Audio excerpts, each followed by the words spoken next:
স্বস্তির মধ্যে আমরা আজকে এই শহীদ বুদ্ধিজীবী দিবসের শহীদদের উদ্দেশ্যে নির্মিত এই স্মৃতিসৌধে আমরা এখানে উপস্থিত হয়েছি।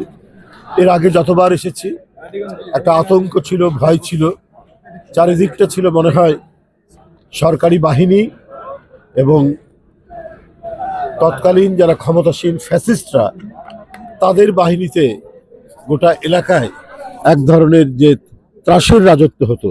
তখন সবসময় মনে হতো কখন কোন দিক দিয়ে আমাদের উপর আক্রমণ এসে পড়ে।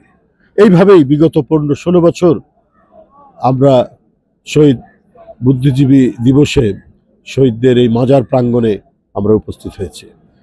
বন্ধুরা আমার, সেই জায়গা থেকে আমরা কিছুটা পরিত্রাণ পেয়েছি। আমাদের এখনো গণতন্ত্রের পথে আমরা হাঁটছি, কিন্তু সম্পূর্ণ গণতন্ত্র আসেনি। বাক স্বাধীনতা, বিচার বিভাগের স্বাধীনতা, এটা সম্পূর্ণরূপে প্রতিষ্ঠিত করতে হবে। এবং সর্বোপরি আমরা আজকের এই শহীদ দিবসে যে আমাদের মূল কথা, সেটা হলো যে অবাধ সুষ্ঠু নির্বাচন, অংশগ্রহণমূলক নির্বাচন, এটার জন্যই তো সংগ্রাম হয়েছে। সেই সংগ্রামের যে মূল চেতনা, সেই মূল চেতনা এখনো প্রতিষ্ঠিত হয়নি, সেটা নিশ্চিত করতে হবে। এবং দলের পক্ষ থেকে বারবার বলা হয়েছে যে আমরা একটা প্রয়োজনীয় যে সংস্কারগুলো একটা যৌক্তিক সময়ের মধ্যে এটা সম্পন্ন করার জন্য, তো সেটি এখনো সরকারের দিক থেকে বিভিন্ন কমিটি করা হয়েছে, সংস্কারের জন্য উদ্যোগ নেওয়া হয়েছে, সেটা আমরা কাজ চলছে, কিন্তু এখনো যে ডেডলাইন যেটা দেওয়া দরকার সেটা এখনো দেওয়া হয়নি। আরেকটি বিষয় আমি আপনাদের সামনে উল্লেখ করতে চাই, সেটি হলো সরকারের মধ্যে ইদানিং এটা অন্তর্বর্তীকালীন সরকার, এটা নিরপেক্ষ সরকার এবং একটি বিশাল গণজাগরণের মধ্যে দিয়ে সরকার হয়েছে। এদের মূল স্পিরিট থাকবে গণতন্ত্র, এটার মূল স্পিরিট থাকবে গণতন্ত্রের যে অপরিহার্য উপাদানগুলি আছে, আমি যেটা বললাম আইনের শাসন, বিচার বিভাগের স্বাধীনতা, সংবাদপত্রের স্বাধীনতা, এগুলো নিশ্চিত করার জন্য তাদেরকে আরো বেশি উদ্যোগী হতে হবে এবং অবাধ সুষ্ঠু নির্বাচন। তো এগুলো করার চেয়ে আমরা দুই একজন উপদেষ্টার যে মন্তব্য, বক্তব্য ইদানিং শুনছি, এটা অত্যন্ত দুঃখজনক। রাজনীতি এবং বিরাজনীতিকরণের একটা মাঝামাঝি একটি পরিবেশের জায়গায় আমরা অবস্থান করছি বলে মনে হচ্ছে উপদেষ্টাদের কথা। আমরা সেই আপনার 7ই জানুয়ারির যে মইনুদ্দিন ফখরুদ্দিনের সময় যে পরিবেশ হয়েছিল, সম্পূর্ণরূপে বিরাজনীতিকরণের যে একটা প্রক্রিয়া, -2 থিওরির যে কথাগুলো এবং আলামতগুলো ফুটে উঠছিল, সেটারই বহিঃপ্রকাশ কিনা, সেটার এক্সটেনশন কিনা, এটা এখন মানুষ প্রশ্ন করছে, আমাদেরকেও প্রশ্ন করছে। ঘটনাটা কি? বলছেন যে 50 বছর আপনারা সংস্কার করেননি করে। আরে সংস্কারে এটা তো ধারাবাহিক প্রক্রিয়া। আপনার ইংল্যান্ডে যে কি বলে পোর ল, দরিদ্র আইন, ওখানে পার্লামেন্টের যদি আমরা ধারাবাহিক দেখি 1215 সালে ম্যাগনা কার্টা, আর এলিজাবেথের সময় প্রায় 1589-90 বা কি বলে এই সময় হচ্ছে পোর আইন। এখন যদি কেউ বলেন যে ওই দরিদ্র আইনটা কেন সেই সময় হয়নি, সে 52 সালে, এটা কি কথাটা কি মানাবে? এটা যথার্থ হবে? জনগণের দাবি যখন তীব্র হবে, ফুটে উঠবে, জনগণের চাহিদা যখন অনুভূত হবে, তখনই সেটা পার্লামেন্টের মধ্যে আলাপ আলোচনার মধ্যে দিয়ে আইনে পরিণত হয়েছে। বিশ্বের আজকের যে সবচাইতে সুষ্ঠু এবং স্বাভাবিক যে গণতন্ত্রের প্রক্রিয়া যেসব দেশগুলোতে আছে, সেখানেও তাই হয়েছে। আমরা বিল অফ রাইটস দেখেছি, আমরা পিটিশন অফ রাইটস দেখেছি। আপনার মেয়েদের যে ভোটাধিকার কি ইংল্যান্ডের যে 800 বছরের যে গণতন্ত্রের যে ধারাবাহিকতা, একবারে প্রথম দিকে কি হয়েছে, অনেক আন্দোলন সংগ্রামের মধ্যে দিয়ে জনগণের মধ্যে যে দাবিটা আসলো, সেই রাইটসটা পেয়েছে প্রায় 1927 সালের দিকে। 1927 সালের দিকে তারা সেই মেয়েরা ভোটাধিকার পেয়েছে। এবং মেয়েদের যে অধিকার, সেই অধিকারটাও 19বিংশ শতাব্দীতে অনেক বুদ্ধিজীবী লেখালেখি করেছেন, অনেক আন্দোলন হয়েছে। হ্যাঁ, কি বলে মহিলারা নানা আন্দোলনের মধ্যে দিয়ে তারপরে তাদের অনেক অধিকারগুলো নিশ্চিত হয়েছে এবং তারা ভোটিং রাইটস পেয়েছে। তো এটা তো একটা ধারাবাহিক প্রক্রিয়া এবং সবগুলোই করেছে কিন্তু পার্লামেন্ট।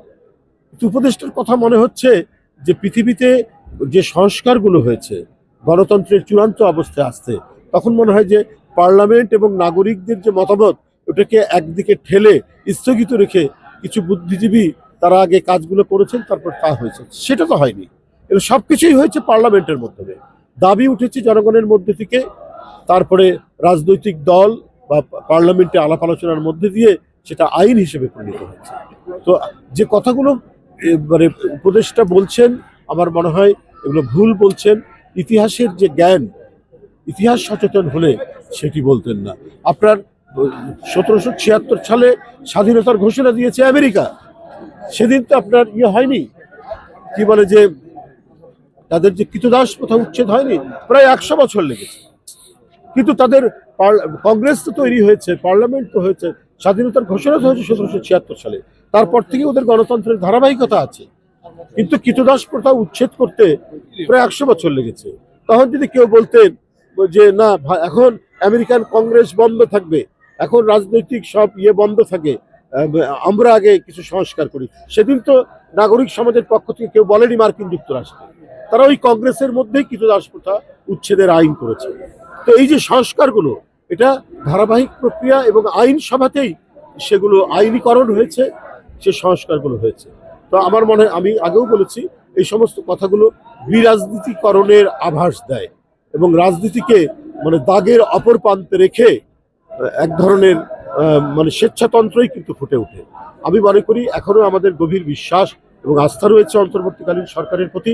তারা এই ধরনের মানে মন্তব্য এবং বক্তব্য করবে না।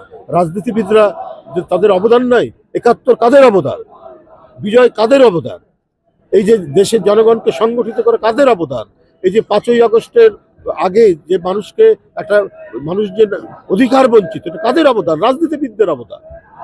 বেগম খালেদা জিয়া 2 বছরের বেশি জেলে থেকেছে কেন? এই গণতন্ত্রের জন্য। আজকে তারেক রহমান বিএনপির ভারপ্রাপ্ত চেয়ারম্যান বিদেশে কেন? এই গণতন্ত্রের জন্য। এবং এই গণতন্ত্রের প্রতি তাদের অবিচল আস্থা এবং অঙ্গীকার, এটা প্রতিষ্ঠার জন্য তারা যে লড়াই করেছেন, এই জন্য নিজেরা যন্ত্রণা সহ্য করেছেন, তারাই কি বলে যে নিপীড়ন সহ্য করেছেন। এগুলোর মধ্যে দিয়ে জনগণ আজকে সংগঠিত ছিল। এরপরে চূড়ান্ত লড়াইটা ছাত্র জনতা কি বলে যে লড়াইটা যেটা জুলাই এবং আগস্টে, সেটা হয়েছে। তো হঠাৎ করে হয়নি। এর জন্য একটা ভিত্তি, এর জন্য একটা জনগণের মধ্যে একটা প্রস্তুতি আগে থেকেই তৈরি হয়েছিল, যেটা করেছে রাজনৈতিক দলগুলো। এইভাবে মানে ঢালাওভাবে কথা বলা, অন্তর্বর্তীকালীন সরকার যাদের মধ্যে মানে গণতন্ত্রের অঙ্গীকার এবং অবাধ সুষ্ঠু নির্বাচনের অঙ্গীকার রয়েছে, তাদের এই বক্তব্য আমি তীব্র নিন্দা জানাচ্ছি সেই উপদেষ্টার বক্তব্যের। কারণ এটা সম্পূর্ণ রূপে বিরাজনীতিকরণের আভাস দেয় এবং রাজনীতিবিদদেরকে অবহেলা করা হয়। বিরাজনীতিকরণের চেষ্টা কি আসলে বর্তমান প্রেক্ষাপটে সেটা কি গ্রহণযোগ্য? না, সেটা কখনোই গ্রহণযোগ্য না বর্তমান প্রেক্ষাপটে। পৃথিবীর সমস্ত সংস্কার, পৃথিবীর সমস্ত যে অগ্রগতির যে ডেভেলপ, মানুষের যে থিঙ্কিং প্যাটার্ন, যে আজকের আইনের শাসন, সুশাসন, আজকে পার্লামেন্ট, জনগণের অধিকার, জনগণের রাইটস, রাষ্ট্রের ক্ষমতা, জনগণের অধিকার, মানে সেটা হচ্ছে জনগণই সার্বভৌম, জনগণই হচ্ছে সকল ক্ষমতার উৎস। তো এটা তো ধারাবাহিকভাবে বিভিন্ন চিন্তকগণ এগুলো নিয়ে চিন্তা করেছেন, সেখান থেকে রাজনীতিবিদরা গ্রহণ করেছেন। তারপরে যারা দার্শনিক এসব, তারাও অনেকে সক্রিয় ভূমিকা পালন করেছেন সত্য কথা বলতে গিয়ে, করতে করতে। কিন্তু এইটার জন্য যে সংগ্রাম, একটা দর্শনকে নিয়ে সেটা প্রতিষ্ঠার জন্য যে সংগ্রাম, আন্দোলন, এটাই তো পলিটিক্যাল আন্দোলন, এটাই তো রাজনীতিবিদরা করেছেন, রাজনীতিকরা করেছেন।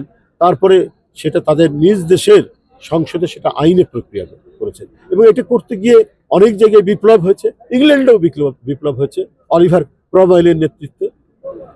আর ফরাসি বিপ্লব তো ইতিহাসের সারা জাগানো বিপ্লব আমরা দেখেছি। কিন্তু প্রত্যেকটাই একটা আইনীকরণের মধ্যে দিয়ে এসছে এবং এখানে রাজনীতিবিদরা অপরিহার্য ভূমিকা পালন করে। রবস্পিয়ার কি একজন রাজনীতিবিদ নন?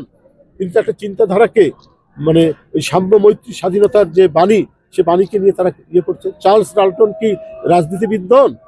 তারা তো একটা মানে জিনিস প্রতিষ্ঠা করার জন্য, সমাজকে আমূল পরিবর্তন করার জন্যই কথা বলছে, সেটাও তো রাজনীতি। সুতরাং রাজনীতিবিদদেরকে একটা কমিউনিটি করে আলাদা করে কিছু সুশীল ব্যক্তি তারা মানে সবকিছু করে ফেলবেন, এটা ইতিহাসে এর নজির নাই, ইতিহাসে এটির নজির নাই। ওনারা যেটা বলছেন, উনি যেটা বলছেন, এটা ভুল বলছেন। ধন্যবাদ।